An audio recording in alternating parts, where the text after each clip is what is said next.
Kita coba bertanya pada anak-anak yang mereka terlibat di forum anak. Mereka bilang begini, oke, kota layak anak itu bagus konsepnya, tapi nggak cukup karena gimana kita mau keluar dari gedung aja sudah lalu lintasnya ruwet begitu, itu kan nggak cukup melindungi anak gitu ya. Jadi trotoar yang nggak ramah anak, terus transportasi yang nggak ramah anak, itu berarti belum ramah anak kotanya gitu.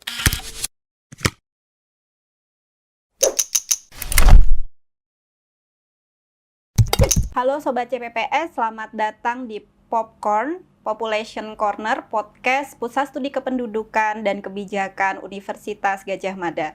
Popcorn hadir sebagai ruang bincang yang mengangkat berbagai isu terkait kependudukan dan kebijakan. Melalui diskusi bersama peneliti dan praktisi, kami berharap dapat menghadirkan perspektif berbasis riset yang relevan untuk memperkaya wawasan. Nah, pada episode kali ini, kita akan membahas tema yang sangat relevan dengan momentum pada bulan Juli ini, yaitu Hari Kependudukan Sedunia dan Hari Anak Nasional. Investasi pada anak menjadi fondasi penting dalam membangun sumber daya manusia yang berkualitas serta sejauh mana lingkungan yang ramah anak dapat mendukung tumbuh kembang generasi penerus bangsa. Nah, bersama kita pada hari ini datang Basilika Diah Putranti atau akrab disapa Mbak Lika, salah satu peneliti kebanggaan PSKK UGM. Beliau calon doktor yang sedang menyelesaikan studi di Radboud University Nijmegen, Belanda. Setiap harinya beliau aktif melakukan riset dan juga campaign terkait anak, terkait family and intergeneration ya Mbak Lika ya, terkait child, youth, and aging, terkait tema-tema gender dan juga terkait tema mobility and migration. Nah, beliau bersama tim belum lama ini melakukan penelitian terkait anak, kota layak anak ya Mbak Lika ya, di DKI Jakarta dan juga secara aktif melakukan campaign terkait tema-tema anak di forum diskusi dan diseminasi di Yogyakarta. Mari kita sapa Mbak Lika. Halo Mbak Lika, apa kabar? Halo Gimana Mbak? Baik, halo sahabat CPPS. Oke Mbak Lika, kita langsung pada pertanyaan pertama ya Mbak Lika. Bertepatan dengan Hari Kependudukan Sedunia tahun ini, itu mengangkat tema mewujudkan harapan dan aspirasi orang muda hari ini dan untuk masa depan. Sangat baik karena ini berkaitan juga dengan konteks lingkungan, terkait dengan sustainability seperti itu. Nah, berdasarkan hasil penelitian Kota Layak Anak di DKI Jakarta yang Mbak Lika dan tim lakukan, serta pengalaman Mbak Lika ya mencermati isu-isu anak di Jogja, daerah istimewa Yogyakarta khususnya, bagaimana kedua daerah ini mempersiapkan anak sebagai investasi sumber daya manusia yang berkualitas Mbak, serta apa sih tantangan yang dihadapi yang menurut Mbak Lika perlu diceritakan di sini? Oke, ya. Mungkin sebelum sampai ke sana Mbak Egi ya, karena ini kita dalam rangka untuk memperingati Hari Kependudukan gitu ya. Jadi kenapa ini anak itu menjadi isu yang sangat penting dalam konteks kependudukan itu memang karena ya hampir 30% lah ya dari populasi kita itu kan anak gitu. Kalau lansia itu kan sekitar 12% gitu, dan sisanya itu usia produktif. Nah, dengan kata lain anak ini kan menjadi yang tadi dikatakan Mbak Egi, jadi investasi masa depan karena nantinya akan memasuki usia produktif. Sehingga anak ini memang sangat penting untuk keberlanjutan populasi manusia di dunia itu. Dan ini ada satu hal yang sangat penting, itu anak ada menjadi bonus demografi yang nantinya akan masuk menjadi tenaga kerja di pasar kerja gitu. Nah, kalau kita lihat ya, bagaimana dengan dua wilayah, karena penelitiannya ini di Jakarta beberapa waktu lalu, tapi juga sebenarnya kita sebagai orang Jogja kan juga mengamati ya di Jogja seperti apa gitu, dan kita lihat trennya di Indonesia saya kira kurang lebih sama gitu ya. Jadi memang masalah kita itu terkait dengan ada perubahan demografi gitu ya, yang sebelumnya itu kita mengalami ledakan penduduk gitu ya. Nah sekarang piramidanya ini sudah bergeser menjadi piramida yang menua gitu ya. Jadi penduduknya ini yang tua semakin banyak, angka kelahiran semakin sedikit gitu. Nah ini yang kemudian menjadi tantangan di setiap daerah di Indonesia gitu. Nah lalu bagaimana kesiapannya? Ya itu apa ya? Itu menjadi satu titik pijak ya untuk kita nanti bisa kira-kira memperlakukan anak itu seperti apa, karena kita tidak bisa lagi melihat anak ini sebagai sebuah angka saja.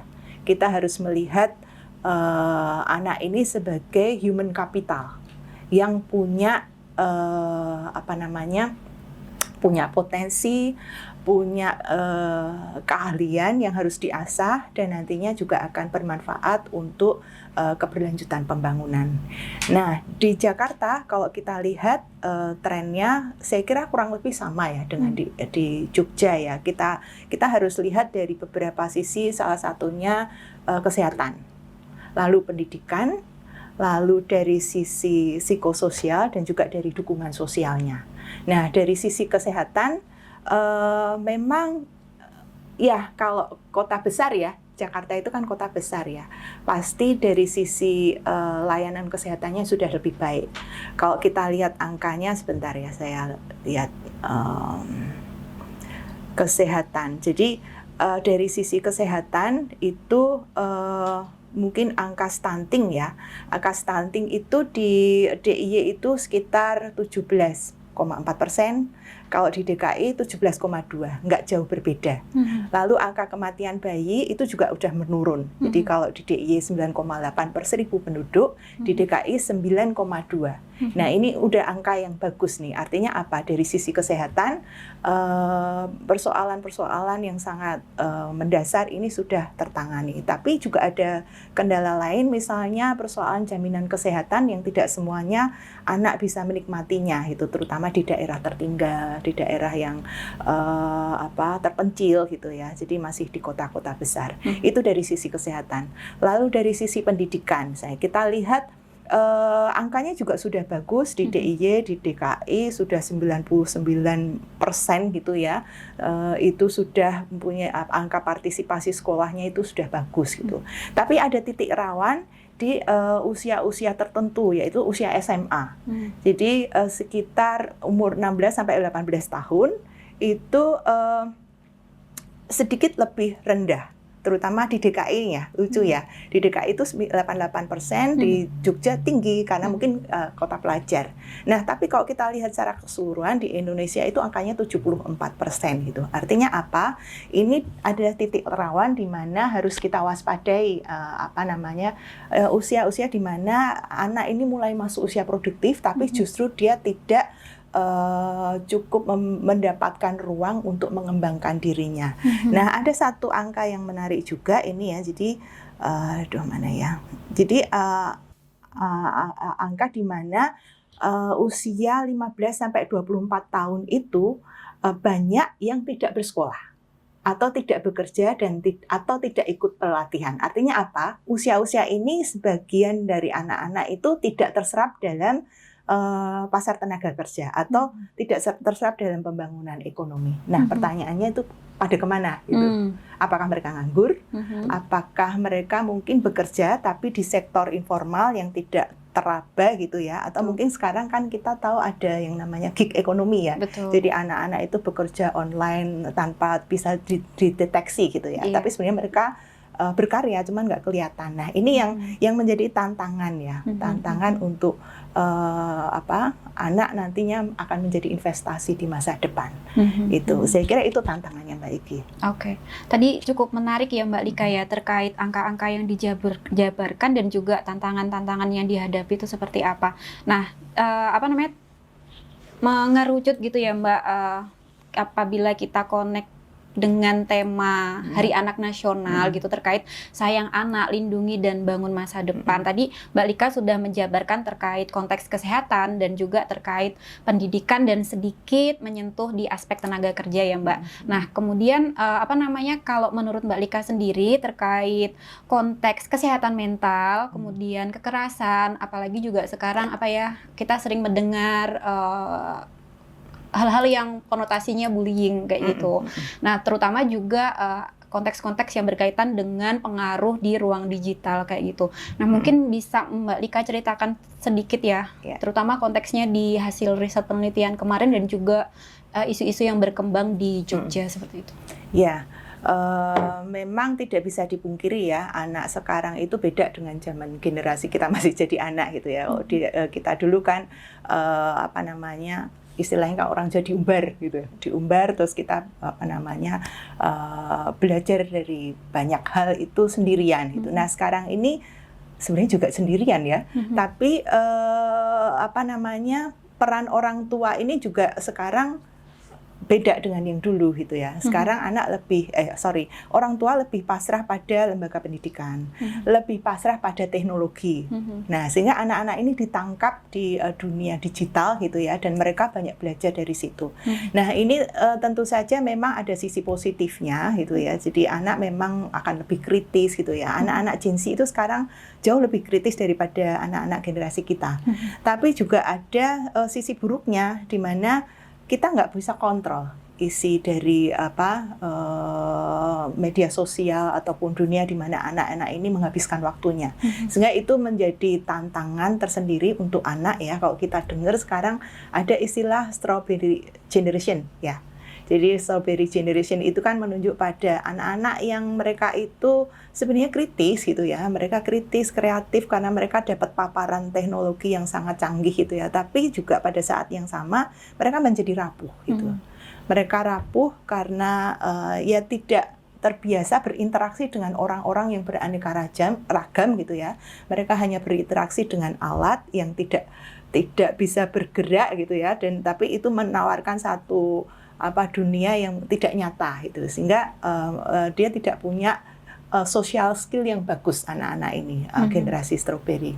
Itu saya kira tantangannya ya, sehingga mereka juga sangat mudah menjadi korban berbagai macam tindak kekerasan, bullying dan sebagainya. Itu Mbak Egi. Menarik sekali Mbak Lika.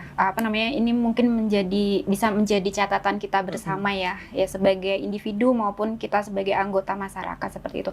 Nah, kemudian Mbak melihat dari tantangan tersebut, terutama catatan-catatan yang telah dihasilkan dari hasil penelitian dan juga mencermati isu-isu yang beredar seperti itu. Dari Mbak Lika sendiri dan tim, rekomendasi yang ditawarkan seperti apa Mbak? Terutama dalam konteks bagaimana sih mewujudkan lingkungan yang benar-benar layak anak seperti itu ya.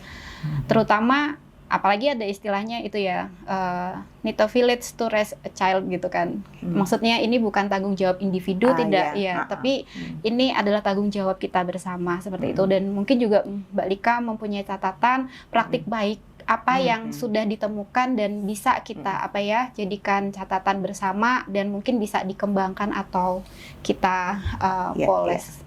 Nah gitu. Itu tadi saya agak lupa Mbak Egi. Jadi memang kalau kita bicara tanggung jawab bersama ya, ini ada satu hal lagi selain gandengannya sama yang strawberry generation itu. Ada yang namanya, mungkin kita nggak terlalu populer di sini ya, tapi ini istilahnya ini mungkin lebih populer di Jakarta, di Singapura gitu. Ada yang namanya durian generation. Itu menunjuk pada orang tua yang terlalu protektif, yang terlalu mengatur anak, sehingga anak ini justru menjadi tidak bisa dewasa gitu ya. Sulit untuk menjadi dewasa karena apa-apa sudah dimanja, disediakan semuanya secara materi gitu ya. Nah, ini kan saling berkait ya. Jadi kalau kita bicara tanggung jawab bersama, sebenarnya aktor yang paling utama ya orang tua. Gitu. Pertama-tama adalah orang tua, dan orang tua itu tidak cukup memberikan materi gitu ya, tapi bagaimana ini orang tua bisa menyediakan perlindungan yang bisa membangun anak ini secara psikososial gitu istilahnya. Ini yang namanya dukungan sosial ya. Selain orang tua tentu saja sekolah gitu ya. Nah, kalau dari hasil riset kita kan memang tentang kota layak anak ya. Jadi memang secara kebijakan, secara kelembagaan memang sudah ada upaya gitu ya dari pemerintah kita untuk pertama-tama meratifikasi konvensi anak gitu kan. Terus kedua sudah ada perlindungan undang-undang perlindungan anak. Dan di tiap kota sekarang mulai diupayakan untuk menjadi kota layak anak. Nah, kota layak ini tidak semata-mata kemudian juga menyediakan layanan kesehatan, pendidikan secara fisik gitu ya. Itu juga tidak cukup gitu ya. Yang disebut kota layak anak ini adalah kota ini kemudian bisa memenuhi kebutuhan anak dan juga memberikan perlindungan pada anak. Gitu. Dua hal itu yang menjadi kuncinya. Hak anak adalah yang tadi sudah disebutkan, ada pendidikan, kesehatan, psikososial, ya, dukungan sosial, lalu perlindungan tentu saja bagaimana si anak ini bisa tumbuh kembang secara optimal tanpa ada gangguan. Ya mungkin ada gangguan tapi bisa antisipasi gitu ya. Nah, pertanyaannya apakah ini sudah cukup untuk anak? Nah, ini ada satu temuan menarik gitu ya yang waktu kita riset di Jakarta itu. Kita coba bertanya pada anak-anak yang mereka terlibat di forum anak. Ya, jadi forum anak itu juga salah satu pelembagaan dari Kota Layak Anak supaya anak ini bisa berpartisipasi dalam proses pembangunan gitu. Nah, mereka bilang begini, oke, Kota Layak Anak itu bagus konsepnya, tapi nggak cukup karena gimana kita mau keluar dari gedung aja sudah lalu lintasnya ruwet begitu, itu kan nggak cukup melindungi anak gitu ya. Jadi trotoar yang nggak ramah anak, terus transportasi yang nggak ramah anak, itu berarti belum ramah anak kotanya gitu. Jadi ada anak-anak ini cukup kritis dalam hal ini, sehingga sebenarnya refleksi untuk kita adalah bagaimana ini konsep kota layak ini bisa benar-benar membumi, bisa bermakna untuk anak. Itu saya kira kuncinya ya.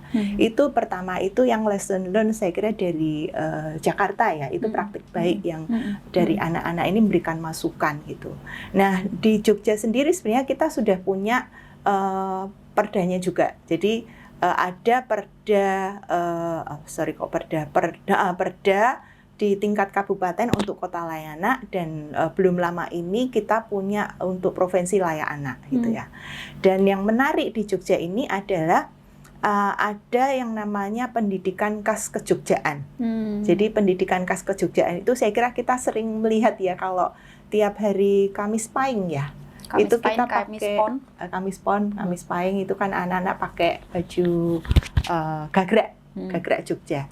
Nah, itu sebenarnya bentuk fisik dari bagaimana anak-anak ini sebenarnya dibentuk secara karakternya gitu ya, untuk punya nilai-nilai kejogjaan yang ya kalau orang Jawa bilang yang adiluhung gitulah ya. Ya itu sebenarnya pendidikan karakter yang bermuatan lokal. Itu saya kira sangat menarik sekali, dan ini kalau benar-benar diwujudkan, ini sebenarnya bisa menjadi benteng untuk bagaimana anak-anak rentan di dunia digital, karena kita diajak untuk kembali ke membumi gitu ya. Itu. Nah, anak-anak ini kalau dibilang strawberry generation juga enggak sebenarnya. Kalau hasil penelitian kita di Jakarta itu kita juga mengedarkan survei gitu ya, tentang resiliensi anak. Nah, ternyata hasilnya juga menarik gitu, karena anak-anak ini sebenarnya punya adaptasi yang bagus gitu ya. Ketika dia masuk ke sekolah yang baru, mereka mudah adjust gitu ya. Terus mereka juga ketika ada kasus bullying dan sebagainya, itu sebenarnya ada solidaritas antar teman gitu ya, yang temannya dibullying lalu si anak ini kemudian berinisiatif melaporkan. Itu juga sebenarnya gambaran bagaimana anak-anak yang kita bilang strawberry generation itu sebenarnya mereka punya resiliensi gitu. Jadi ini juga praktek baik gitu ya untuk bagaimana ini harus kemudian mulai diperhatikan oleh pemerintah dan juga masyarakat gitu ya, tidak sekedar dibiarkan begitu saja, tapi ini bagaimana bisa dikembangkan untuk menjadi modal nanti untuk mereka jadi generasi yang akan melanjutkan kita nantinya. Sangat menarik sekali ya jabaran dari Mbak Lika, terutama tadi saya meng-highlight terkait tantangan di dunia digital seperti itu. Kemudian Mbak Lika juga menyebutkan terkait apa praktik baik yang sudah teman-teman catat seperti itu, yang mungkin bisa nanti di scale up seperti itu. Nah, dalam konteks tadi Mbak di real life seperti itu ya, konteks di Jogja sendiri, pemerintah daerah menggalakkan seperti pemakaian baju gagrag Jogja seperti itu. Nah, itu mungkin bisa dielaborasi lagi Mbak, seperti apa yang potensi yang bisa di scale up seperti itu. Oke. Jadi pendidikan kejogjakartaan itu kan punya potensi yang menarik ya untuk kita meng-counter apa yang sekarang dialami anak-anak di dunia digital gitu. Jadi ketika anak masuk dunia digital itu mereka diseret oleh tontonan-tontonan yang membuat mereka itu jauh dengan dirinya sendiri. Bahkan sekolah kita itu ya, untuk anak-anak itu juga lebih menekankan hanya pada kognisi, sehingga anak-anak itu hanya pintar di otak gitu, tapi tidak di misalnya kecerdasan sosial, juga bagaimana anak mengenal dirinya sendiri, potensinya sendiri. Nah, ini kalau kita kembali ke akarnya, anak-anak dibawa kembali ke akarnya supaya mereka lebih bisa mengenali dirinya sendiri, kita harus menawarkan atau pemerintah harus memberikan ruang-ruang yang lebih banyak atau lebih besar untuk anak-anak ini, misalnya melakukan aktivitas yang dekat dengan alam misalnya. Diajak pergi ke alam, mengenali alam sekitar gitu kan, mengenali tumbuh-tumbuhan yang sekarang untuk anak-anak kota itu sudah sangat langka kesempatannya. Juga mungkin misalnya kegiatan-kegiatan yang sifatnya sangat sederhana, misalnya ayo bahkan meditasi itu pun bisa membantu anak untuk lebih tenang, tidak mudah stres dalam pelajaran sekolah. Jadi hal-hal seperti ini yang sepertinya kita lupakan, padahal sebenarnya ini bisa menjadi counter untuk anak-anak itu tidak terhilang dalam dunia maya yang sangat hiruk pikuk itu, Mbak Iki. Iya, gitu. Sangat menarik. Mungkin kalau kita mendengar teori sosialnya teralienasi gitu ya Mbak, tercerabut dari akar lokalnya, betul. Seperti itu. Oke, sangat menarik. Mungkin untuk statement terakhir ya Mbak, untuk membungkus obrolan kita hari ini, apa yang ingin Mbak Lika sampaikan untuk mem-wrap-nya? Dibungkus ya. Ya, sebenarnya kata kuncinya itu adalah kalau ini sebenarnya juga prinsip ini sudah banyak digaungkan ya. Kita dengar kata GETSI kan, Vicky ya. GETSI itu kan ada singkatannya gender, equality, inclusivity, disability, yang terakhir inclusivity ya. Yeah. Jadi kata kuncinya adalah inklusif dan kalau di kota layak anak itu kan ramah anak gitu ya. Jadi bagaimana seluruh sistem yang ada ini, sistem masyarakat kita ini bisa benar-benar inklusif untuk anak gitu ya. Jadi inklusif itu apa? Inklusif itu melibatkan anak gitu ya. Bagaimana melibatkannya? Ya dengan cara memberikan ruang untuk anak supaya mereka bisa menyumbangkan pemikirannya. Misalnya untuk mendesain kota yang benar-benar ramah anak itu yang seperti apa? Yang ramah anak itu bagaimana ya yang dirancang sesuai dengan kondisi anak. Jadi anak ini kemudian juga ikut merancang kota gitu, tidak sekedar kemudian dihadirkan di forum gitu ya, lalu atau menjadi sasaran aja enggak gitu. Kalau perlu mereka diajak untuk merancang gitu ya, misalnya dalam penyusunan RPJMD gitu ya, mereka perlu dilibatkan lalu didengarkan maunya mereka apa. Ini menarik karena apa? Kok jadi panjang ini ya? Sedikit ya cerita waktu